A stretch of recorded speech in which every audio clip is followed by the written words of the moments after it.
Здравствуйте, ученики! Перед вами военная топография, тема урока определение магнитного азимута. Цели обучения: ознакомить с понятием магнитный азимут и порядком действия при его определении.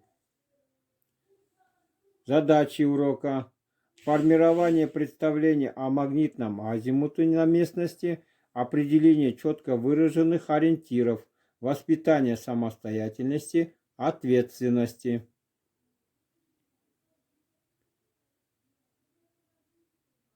Что должны знать? Магнитный азимут и способы его определения.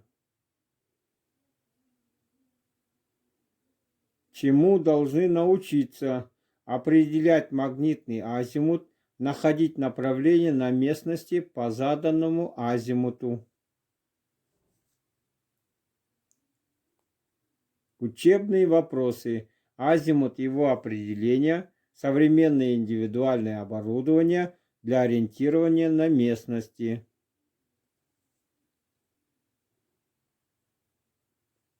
Азимут – это двугранный угол между плоскостью меридиана, точки наблюдения, и вертикальной плоскостью, проходящей через эту точку и наблюдаемый объект.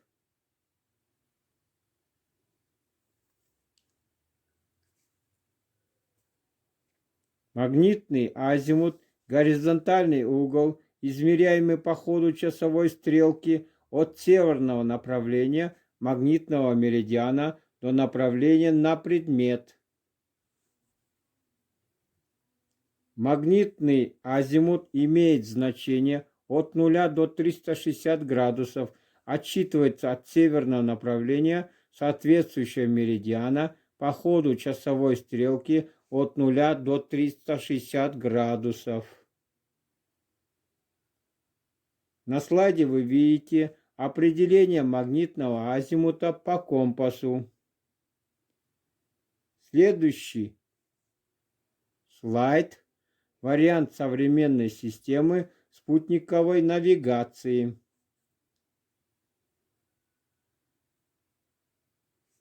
Следующий слайд – боевая экипировка военнослужащего Вооруженных сил Республики Казахстан. А это современные спутники различных навигационных систем. ГЛОНАСС – глобальная навигационная спутниковая система, состоит из 3 подсистем. Первое – космических аппаратов. Второе – контроля и управления. Третье – навигационных аппаратуры потребителей. Сейчас вы видите перед собой система глобального позиционирования, читается как GPS, спутниковая система навигации, обеспечивающая измерение расстояния, времени и определение местоположения во всемирной системе координат. Сейчас вы перед собой видите Галилео, совместный проект спутниковой системы навигации Европейского Союза и Европейского космического агентства, является частью транспортного проекта трансевропейских сетей. Система предназначена для решения геодезических и навигационных задач. На этом урок подошел к концу. Я надеюсь, вам все было понятно. Спасибо за внимание.